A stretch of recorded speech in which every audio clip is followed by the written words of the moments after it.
Hey there, Internet. It has been a few weeks. Uh, Boy, has it been a few weeks. Well, we are back in the Homebrew studio, and thank you for joining me here today. It's great to have you. Uh, if you don't remember, because it's been so long, or this is your first time tuning in, my name is Matthew. My pronouns are he, him, and I'll be with you for the next hour or so today as we discuss everything that goes into homebrew and creative storytelling for your tabletop RPGs.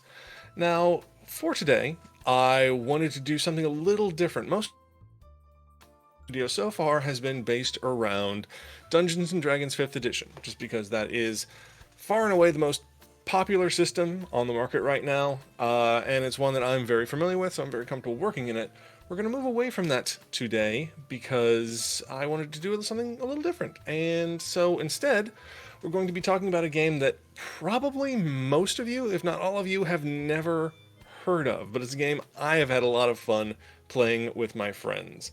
And it is called Tremulus, a storytelling game of Eldritch horror. Yes, Eldritch, it clearly says Eldritch horror right there. I didn't just put a pink post-it over a word. Okay.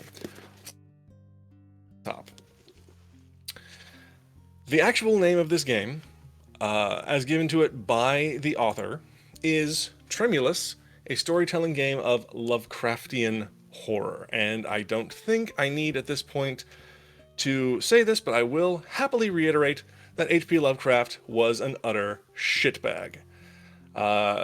And there's no reason that his name really needs to be tied into a genre of fiction where he may be the most well-known author, but he was certainly not the most prolific, nor even really the founder of the genre. If we're talking about cosmic horror, eldritch horror, there are a lot of really other great writers that have contributed to this genre over the decades, over the last century, really, since Lovecraft's time. So, yeah, the author, Sean Preston, of this particular game decided to call it a game of Lovecraftian horror, but I prefer to call it a game of Eldritch horror myself.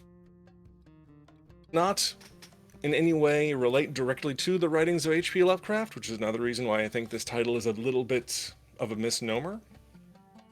And you can just not mention him at all and still enjoy the game completely. So,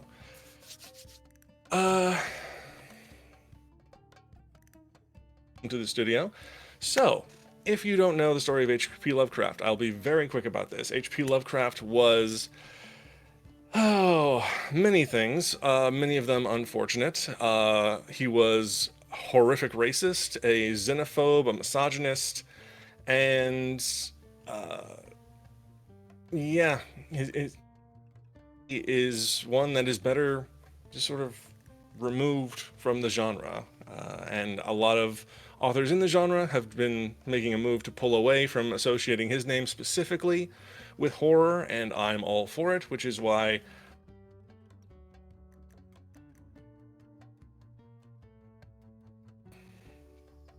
yeah, pretty terrible guy. Um, but let's talk about.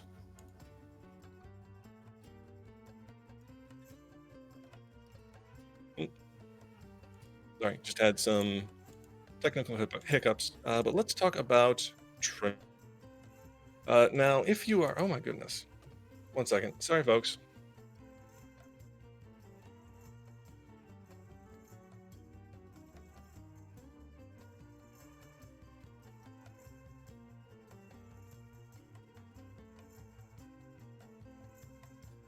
Okay, hopefully that's fixed some things. Um, so, if you've never played Tremulous before, it is a game in the Powered by the Apocalypse, a 2d6 system. The only dice you need to roll are these right here, two little d6s that pretty much anyone can get access to quite easily. You roll your 2d6s, you add them together along with your relevant attribute bonus, along with any situational bonuses that the keeper, which in Tremulous that's the game master or dungeon master, it's called the keeper, and then you have your result. If the result is 6 or less, you have failed at what you were trying to do, usually to devastating with devastating consequences. With a 7 to 9, it's a partial success, so you get what you wanted, but there's usually a cost or a drawback associated. And a 10 or higher is a perfect success. You get what you want, sometimes you get an additional benefit on top of it. A simple system in that regard. There isn't a full character sheet with all sorts of different numbers and skills all over it. Pretty simple and straightforward. So it's pretty easy to teach new players, or at least it should be. And that's kind of one of the things I'm going to focus on for this, is that the game as it's written, Tremulus, is not, in my opinion, well written for onboarding new players. One of the things that was told to me by my friend who introduced me to this game was that all you don't need handbooks, you don't need any big supplements or anything like that. All you need is your character sheet, which is double-sided, and this will explain everything you need to know about the game. That's not true, for a couple of reasons. First of all, and I'll do as best as I can, this is tiny, tiny, tiny print that has to explain everything that goes on with the moves your character can do. On top of that, this sheet uses a lot of jargon, moves and wealth and lore and stock, +1 forward or +1 ongoing, which mean two completely different things. And if you've never played this game before, or another Powered by the Apocalypse game, you're probably going to be completely confused and lost, like I was the first time you play it. So, what I have done, and what I want to share with you, lovely people, is I've come up with what I think is a more simplified and easily understandable introduction handout for people getting introduced to Tremulus. And since I imagine most of you are not familiar with this particular game, I'm going to walk you through it right now just so you can see how I've simplified the basic concepts of the game and hopefully put them in a way that is easy to understand for new players. Now, we start with this beautiful graphic of shadowy tentacles. Don't worry, there will be more tentacles in the future. And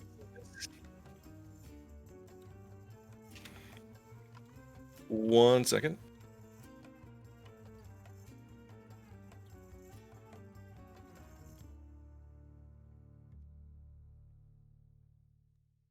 Okay, hopefully that helped with some of the audio difficulties we've been having. My apologies, everybody.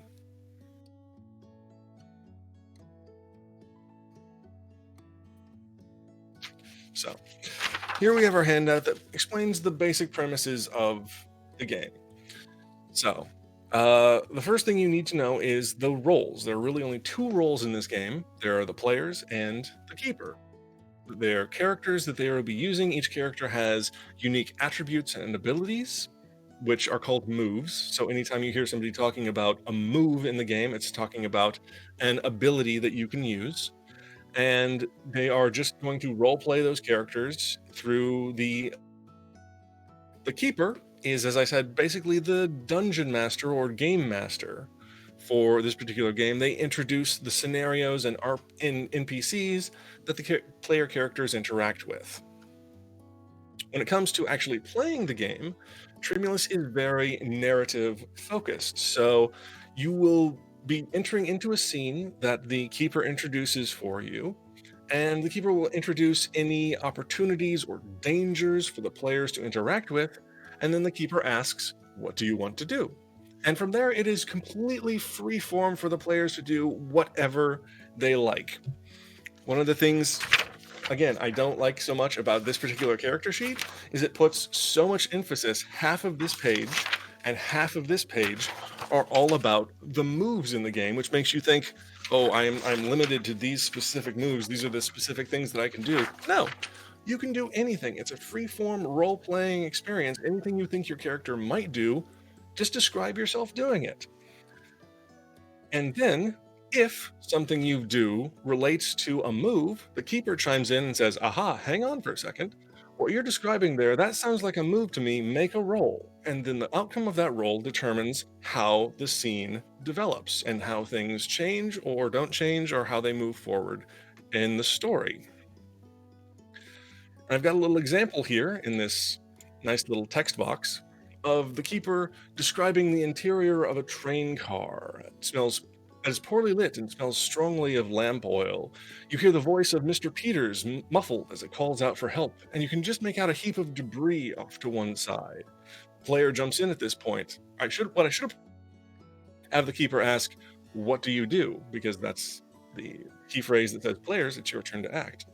The player jumps in and says, "I move the debris to the side and pull Mr. Peters out," which is a move. So the keeper chimes in and says, "You're making a move, roll plus might." And the outcome of that roll determines whether the player succeeds or fails or possibly has a partial success. Maybe they are able to lift the debris, but something sharp cuts their leg. They take a little bit of harm. That would be an example of a mixed success.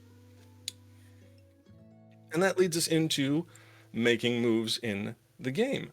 Anytime you roll your 2d6, you add your relevant modifier as prompted by the keeper.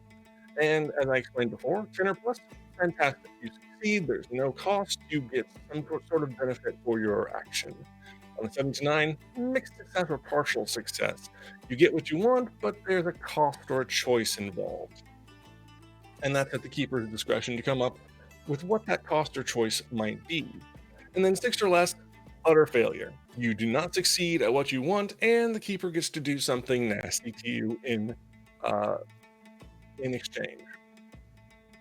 Now, there are some moves that can be performed by any characters, and then some moves that are specific to certain characters. Like, for example, the clinician, which is one of the character roles in Tremulus, is basically a doctor. So they have a specialized move that allows them to administer medical attention to other players. It's something only they can do because they're the only medically trained character in the game. And it's also important to note the keeper also, but the keeper doesn't roll for their moves. The keeper takes their moves in reaction to what the players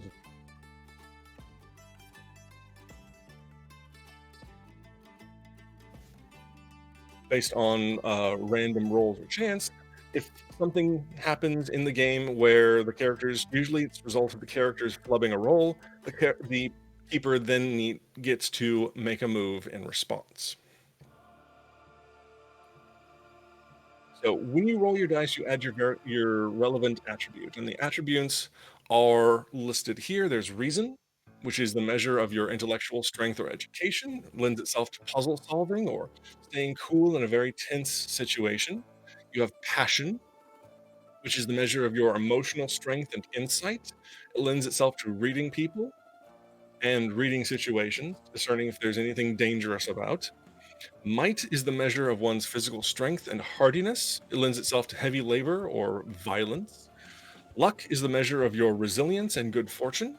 It lends itself to finding the right thing at the right moment, which can be very important in these kind of mysteries.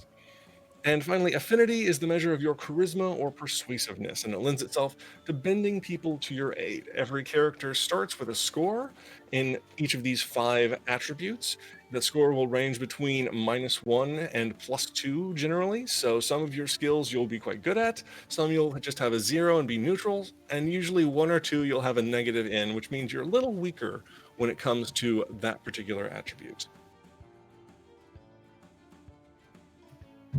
And then there is another mechanic in the game called trust.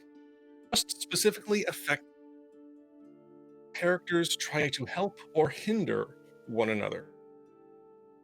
And help out another character to do something, or you can try to hinder another character from doing something you don't want them to. When that happens, you roll the 2d6 and you add the trust value that you have with that, and that determines whether you succeed or fail. Now, trust values are assigned completely arbitrarily between the characters. You get to decide how much you trust someone else's character.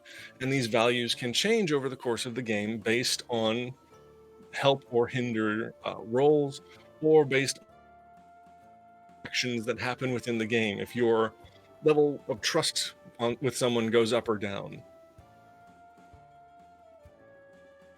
Also, throughout the game, you will find clues. This is a mystery level, these strange and dark secrets regarding the particular location that you're investigating, or potentially trap.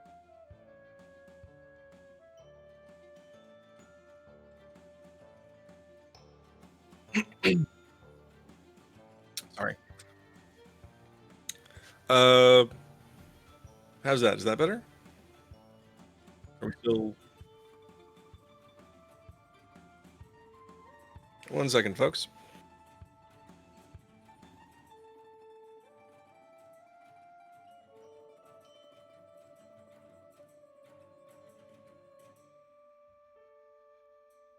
I just another reset in Discord. Is that helping?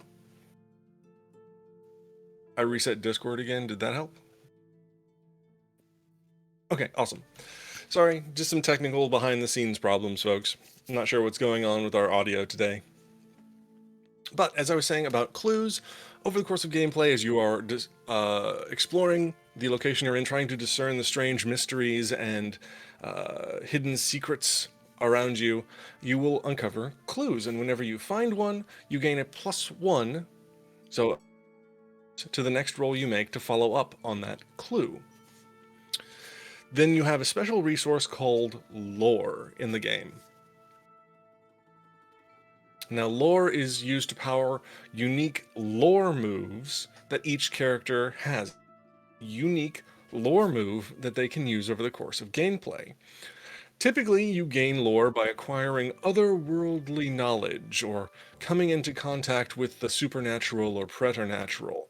And generally, there is a cost for acquiring such knowledge. It allows you to do something cool, but there's usually a cost associated, usually either health or sanity, or maybe something that you're carrying you lose in exchange for it. Resource in the game. And then finally, there is wealth. Wealth is a very nebulously defined concept in Tremulus, and it represents the measure of your financial power. It's dealt with abstractly. You're not given, excuse me, you're not given where you might be in other games. You know, you're given 5 drachmas, and there's a table somewhere that says, oh, well, and etc. Now, it's far more abstract than that. So you might have 1 wealth, 2 wealth, 3 wealth, 4 wealth, and that will determine what sort of level or category of item you can afford. As I've got written here, 1 wealth is typically anything small or common, like a lantern or crowbar. 2 wealth might afford a firearm or a beast of burden if you need a horse. 3 wealth, you might have an automobile or a hired servant. So that's the sort of graduating levels of wealth as opposed to definitive currency that you can spend in the game.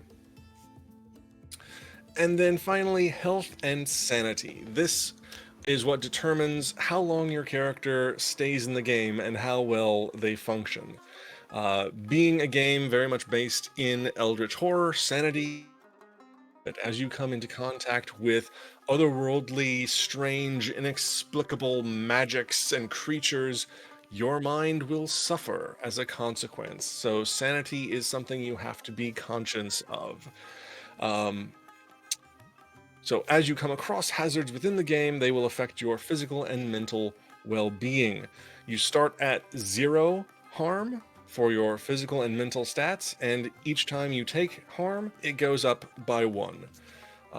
Generally, really nasty creatures can do more than 1, but generally it's 1 tick box at a time. And when we take explain what that means. It's important to keep your character's physical and mental state in mind when you're role-playing scenarios, because unlike a game such as D&D, where your character functions exactly the same when you have 200 hit points as it does when you have 1 hit point, there's no discernible difference. The levels of damage in this game are descriptive, as well as being numerical. So at higher damage levels, you might start developing things like a limp or a stutter, or a stress reaction, or you might have a broken limb. And this will factor into the role playing of your character, how your character can move, or act, or speak. So, something you need to keep in mind when playing in this system. If you take considerable injury, like you were just getting completely beaten up over the course of the game, you can choose to receive a physical disability or mental disorder, which becomes then a permanent part of your character. You do this to prevent further damage and potentially being either killed or driven insane. So it is a sort of last-minute, desperate ploy to keep your character alive and in the game. You have to take a permanent penalty then to your character. And there at the very bottom, I've just enumerated for you. If you take too much physical harm, you die and your character is just removed from the game. If you take too much mental harm, then you're an NPC under the keeper's control, and usually the keeper will then take your character and turn them against the other players, or they might run howling off into the night. Depends on your keeper.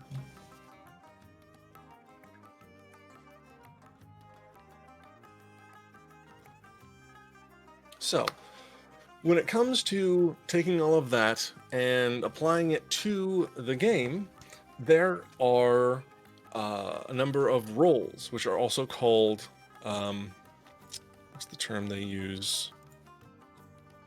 Playbooks. That's it. There are playbooks for the various characters in the game. So, in the base game, just as written by the author, without any tweaking or homebrewing, you have the alienist, which is sort of a psychologist, and a lot of these terms and the sensibilities surrounding them are couched very much in the early 20th century. Again, this author was very much inspired by that period of genre fiction, but there's no reason you can't take these ideas and these concepts and move them somewhere else, a different location, outside of the Americas, a different time period. I personally am a very big fan of cosmic horror, so taking this kind of concept and moving it into sci-fi settings. Alien, where you're taking this sort of notion of Eldritch horror and putting it in space. So that's something you can do as an option. But in the base game, we have the alienist, which is basically a psychologist. They study the mind. They have access to sedatives and psychological therapy that can reduce someone's psychological harm. You have an antiquarian, who they're all about, their specialty is recognizing and identifying and procuring strange and unusual objects. You have the author, which is a character that is sort of an exploration and reading different people and situations. You have the detective, which is your standard, almost noir-esque, hard-boiled kind of detective there to get the facts and find out what exactly is going on and unravel these mysterious circumstances. You have the devout, which is a person of faith who's come to try and understand these strange supernatural happenstances. The dilettante, which is a character of high wealth, but sort of out there looking for adventure.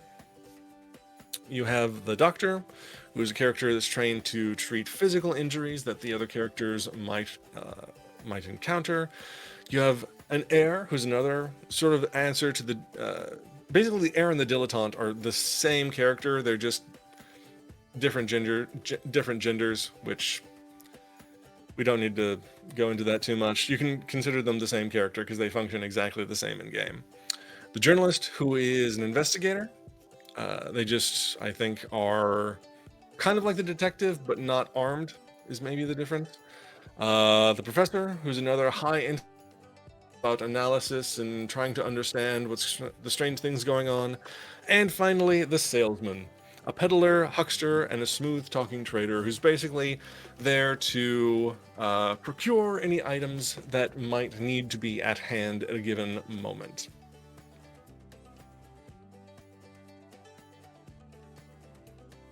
I'll zoom out a little bit here so you can get most of the PDF in the screen at once. But you can see what these character sheets sort of look like, and they've got all this information over here on the left explaining the basic rules that, in my opinion, doesn't need to be there. This is a lot of clutter that really could have been left off, and you could hand someone just, or have one sheet set out with the moves for all the players to reference as needed. It doesn't need to be on every single one of the character sheets, clogging people's eyes up with unnecessary information. Anyway, then on the right-hand side of the sheet, a bit of an explanation of what the role entails, some suggestions for name and appearance, though you're by no means locked into using these. And at the very bottom right, you see a list of trust. This is where you would fill in the other player characters who are sharing in the mystery and fill in what level of trust you have for each of them to determine how you can help or hinder them throughout the mystery.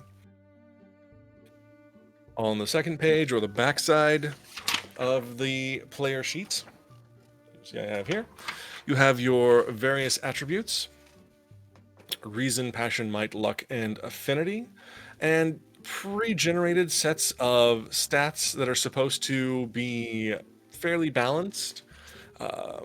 So you can choose what one set to assign to each of your stats, and generally it's balanced so that if you have a couple of really good skills, you'll then also have a couple of really bad skills.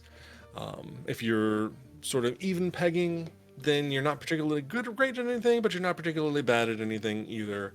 And it tries to level it out on that basis.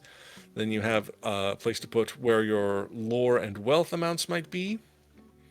And then you have your health and sanity tracks. Like I said, everyone starts at 0. As you start to take health, you move up by checking or crossing or filling in these boxes.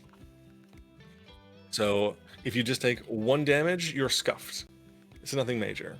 2, you're bruised. 3, you're battered. 4, you're broken. This is where serious injuries start happening, where your character might start losing some of their functionality if they have their bones being broken. Grievous injuries. This is the point at which a debility might kick in. You might want to take a physical permanent debility as opposed to taking any more damage, because at that point, after grievous, you are dying and then you're dead.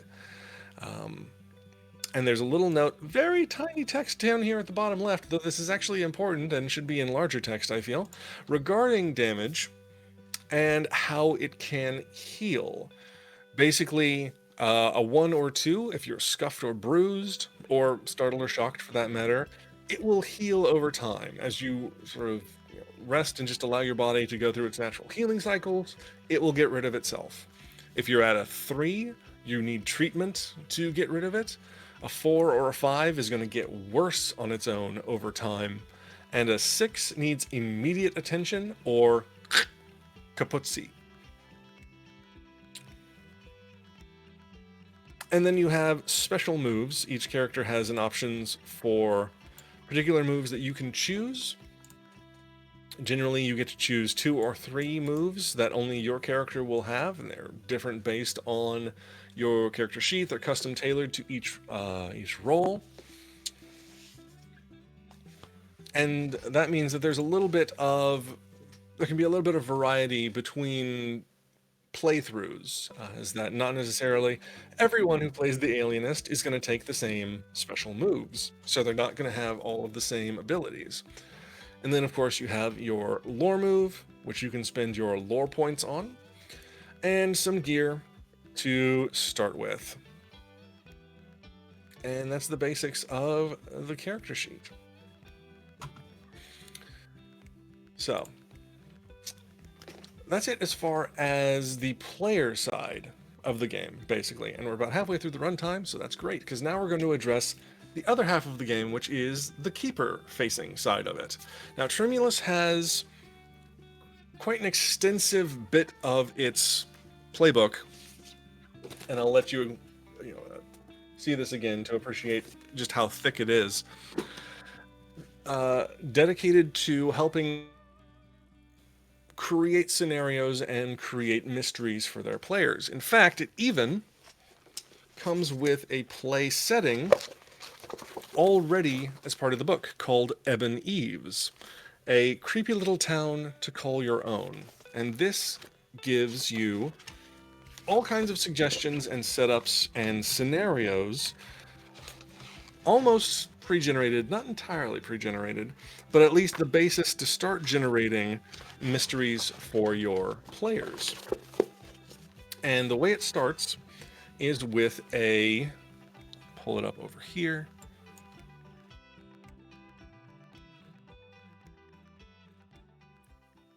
It starts with a questionnaire that you hand out to your players. And you ask your players to choose some things on this questionnaire. There's 2 sections. You ask them what they think is true about the town. Are the locals friendly? Do they exhibit strange behavior? Is it an old community? Does the town have a tragic past? Are there secret societies? Are there landmark buildings in disrepair? And is the economy in decline? So you answer yes to 3 of these. Each player answers yes to 3 of these. And then you also answer yes to 3 of these about what weirdness you have heard, rumored about this particular town. Are there strange lights in the area? Is there a history of ghost sightings? Has there been an incident of mass murder? Are there reports of flying creatures? Have there ever been dark rituals here, or a history of madness amongst the townfolk? Are there any old ruins or buildings in the town? Everyone fills these out. The keeper then collects the surveys, totals up what everyone voted for, and basically whichever options get the most votes, that determines what the adventure is. So, for example,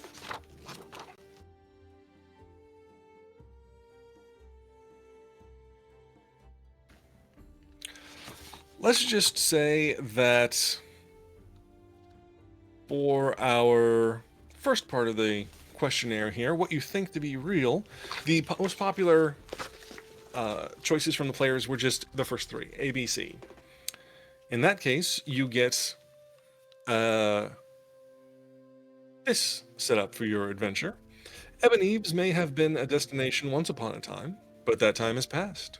No kids walk the streets. The folks are graying and are nice enough in a drug-hazed dream fugue sort of way, except for the handful whose eyes are sharp and smiles are predatory. And then if we go to the second half,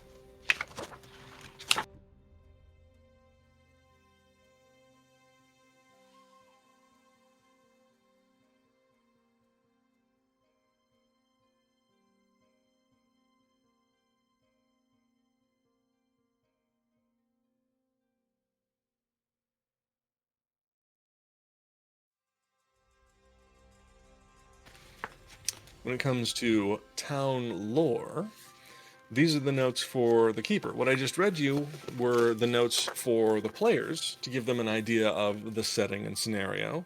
These are the notes it gives you for the keeper based on these choices. And it's a mystery called The Haunted Temple at Twilight. Let me actually pull this page up in the book. There we go. The Haunted Temple at Twilight. Jebediah Temple was the leader of the Second Church of the Starry Twilight. It was an old mansion he refashioned for this purpose. It's said to be on cursed land. The land took its toll. The once pious preacher went mad and took up with the local librarian, much to the dismay of both townsfolk and his wife, who was pregnant with their 4th child.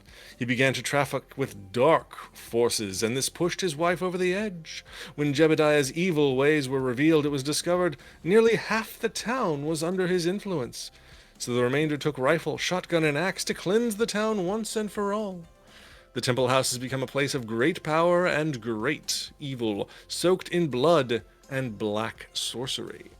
So there's the background on the mystery the players are going to be uncovering, already written up and outlined for you, along with some hazards. Now, hazards are part of Tremulus's system for storytelling.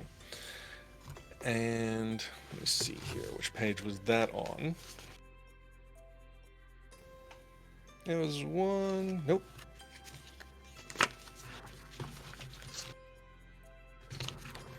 Sorry, there's a lot of flipping around. 186.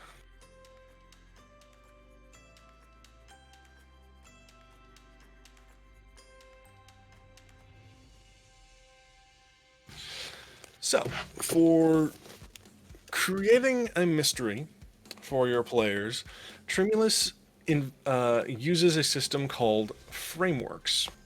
And what it is it gives you this sort of table almost for tracking your hazards in the game. These are things that are going to challenge the players.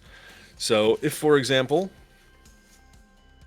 we had hazards for our haunted temple,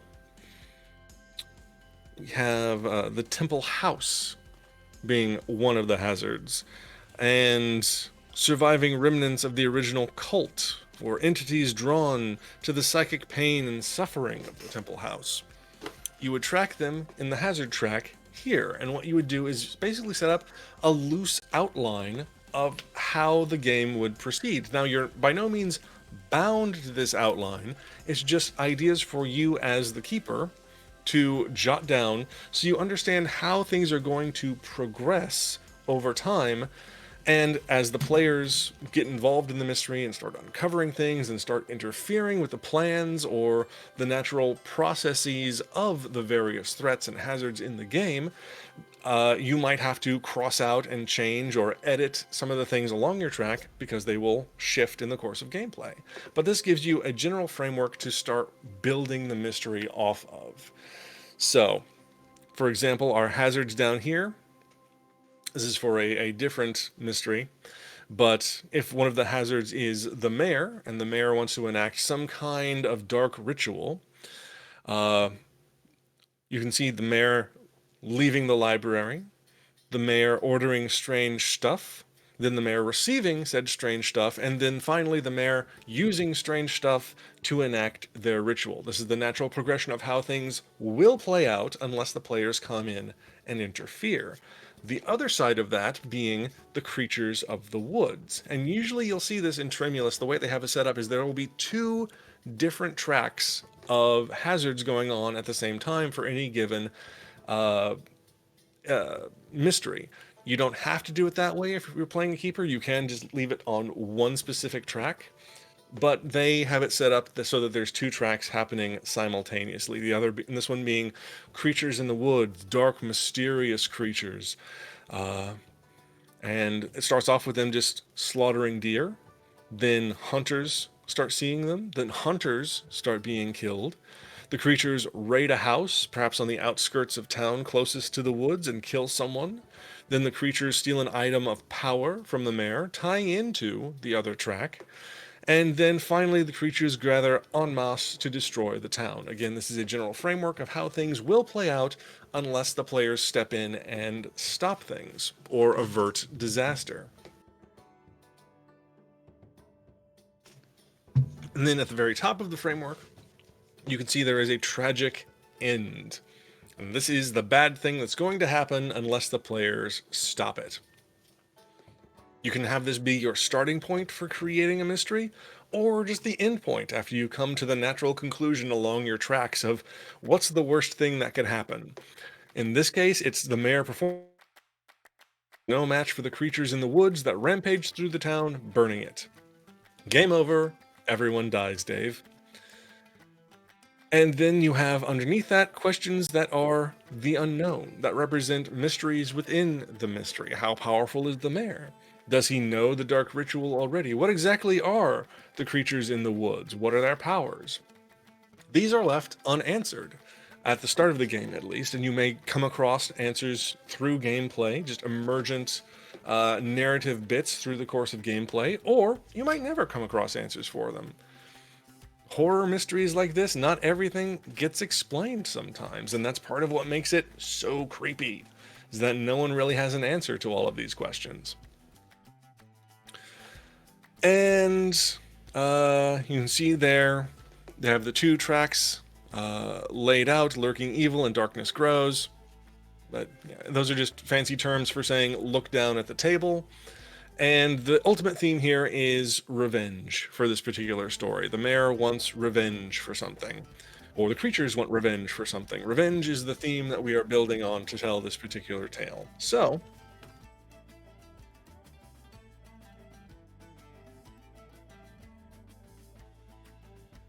there we go. Oh, that was the wrong one. There we go. We're back to this.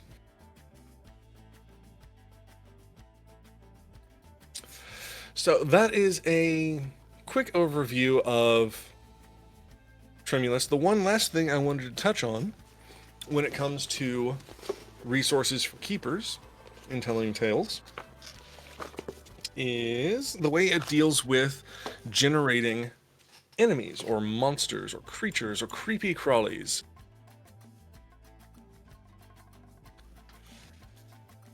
Is that it uses a system it calls ashes, which I think was really, you were trying to fit things into an acronym, but that's fine.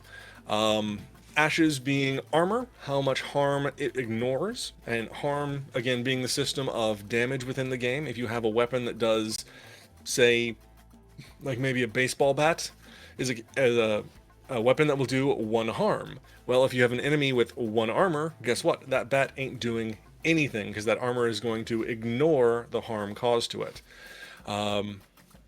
So you have armor, you have shock, which is how much psychological harm it's going to inflict, how terrifying it is. Then just harm, which you're using a term in its own definition, which is a no-no. But that's how much physical harm it inflicts. And then you have extras, such as if it can make additional attacks, if it has specific weaknesses or strengths. And this is represented through what they call tags. Tags are something you'll find in a lot of Powered by the Apocalypse games that are basically modifiers to a particular item or creature or character, saying that they have a special quality about them. And then they might have unique moves. So there is a scale here to give you an idea of how each of these is measured in terms of difficulty. So you can go from no armor to monstrous armor, which monstrous absorbs 5 harm. And I don't know if there are any weapons in the game that do 5 damage. So that might be something in, sort of Elder God level kind of monstrosity that it's just not possible to damage it with physical weapons. Then shock, either none or all the way up to horrifying. Basically, if you look at something that's going to cause 5 shock, you're toast. And then finally harm, either no, does not do any harm whatsoever, or it has great powerful claws, tentacles, or incredible strength. And it's all about balancing out these aspects to give something that's going to be challenging to your players, but not necessarily outright fatal. You don't want to TPK your group right out of the bat. You want to scare them. You want to give them something that's quite creepy and quite dangerous, but give them either the opportunity to fight back or run away or do what have you, and slowly build the tension to that boiling point. So, yeah, Logan, you don't drop a space goddess on the party in like session 4, but or maybe you do. Anyway, they lived, so. Oh boy. And it says there, if you want to just randomize it, you can always roll a d6 minus 1 to generate something totally random. Just be aware it might be something completely overpowered that your players have no chance against whatsoever. Or roll 3d6 minus 3 and assign out as you, point by basically however you wish. The simple rule of thumb there is give the creature a composite score equal to the number of characters in play times 2. And that's assuming just one character. If it's or one monster. If it's multiple creatures, then you have to start doing some long division. And I was told there would be no maths. No, there's always maths in RPGs. And then there are the extras, which this is where we get into the tags, the special modifiers that define special things that make creatures unique. So, does your creature fly? Can it swim and breathe underwater? Is it particularly strange, in which case it does additional shock damage? Is it fast, fiery, or invulnerable to X, some particular type of damage or substance that might hurt other creatures but does not hurt it? Does it have a minion? This seemed quite fun. You give your monsters minions. Basically, are just sort of like one hit point little monsters that don't do a lot, but if there's a lot of them, that can be quite complicating. Is it particularly mystical and otherworldly? Does it have night vision? Is it stealthy, slow? Is it a swarm? Is it many small things and creating a very large thing? And does it have a particular weakness to X? Does it have tentacles? Always comes back to tentacles when we're talking about Eldritch horror. But is sort of your building blocks for creating a creature that would fit into the hazards in the framework of a mystery for Tremulus. And we're running out of time for today, but I think next week I might actually just walk us through creating a completely new mystery in this system, because I think that would be quite a lot of fun. We don't quite have time for it today, so I'm going to start say thank you all so very, very much for joining me today. It's been an awful lot of fun. If you are interested in getting hold of Tremulus, you can Google Tremulus by Sean Preston, and you should be able to find it. It's available only as a PDF download. I don't believe there are any hardcover options. This is, I had to print myself, and it's massive. But you can get it as a downloadable PDF if you are interested in checking it out and potentially running some games for your friends. I find it to be quite a lot of fun. And yeah. So next week, I think we will dive into actually creating our own mystery for Tremulus. But until then, I'll just quickly say thank you for joining me once again. There won't be any more streams on Nerdsmith tonight or tomorrow, but Monday, be sure to check us out, because at 6 Pacific time, which is 9 Eastern, Angela is going to be streaming her Reader's Corner, where she reads a public domain work. I think I'm not sure what she's going to be doing. She's been doing different things every week ever since the anthologies that she was reading wound up. So check it out Monday. I'm sure it's going to be that's going to be a lot of fun. Tuesday, we have Shenanigans, our Spelljammer D&D campaign, which I think might be co-opted to be Jackbox Games again this coming week. Which you are welcome to come and make some donations. We've been raising money the past couple of weeks for the Bail Project, which is a wonderful organization, nonprofit, dismantle the cash bond system in the U.S. that is an unfair system that allows people with more money to basically get out of jail, while poorer people are forced to remain in jail awaiting trial. And so it's a great organization that we've been doing our part to support. We actually crossed $900 raised last night, which is amazing. So come out Tuesday, whatever we're going to be doing, it's going to be fun, and you can contribute to that fund. Wednesday, we have the Power Hour with Angela around lunchtime, also known as the Soup Hour. And then Thursday is No Brainer Trivia, 6 p.m. Pacific time, hosted by myself, in which I take 3 teams of players through 7 categories of mind-bending trivia. So you can come and play along in chat and also affect the game by making some donations there as well. And then Friday nights, we have Nerdsmith Sings the Angela leads a cadre of other Nerdsmith creators to do some karaoke. Just last night, she was joined by Will Crossweight, who Will and Angela, if you don't know, were the two main creative forces behind the Critical Role Hamilton mashup, Vox Machina and Exandrian Tale. So they were singing karaoke last night. So be sure to check out Angela and whatever guests she might have next Friday as well. But for me, that is it. Thank you again. I always say this so many times, but I mean it sincerely. Thank you for coming and hanging out with me in the studio. I appreciate it. If you're looking to find me on the internet, again, you can find me Thursday nights hosting No Brainer Trivia, or Saturday afternoons right here in the studio. You can also find me on Twitter at Matthew A. Siebert, and you can find me as the Dungeon Master of the Land Above podcast. So go to nerdsmith.org to check out that. I think that's everything. Oh, hi, Jay. I'm glad you could pop in for the end. Yeah, maybe I'll actually run a game of Tremulus sometime based on whatever we come up with next week. But until then, I will say to everybody, stay safe, take care of yourselves. If you're going outside, wear a mask, social distance, drink your water, eat your veggies, be good to yourselves and one another, and I'll see you next week.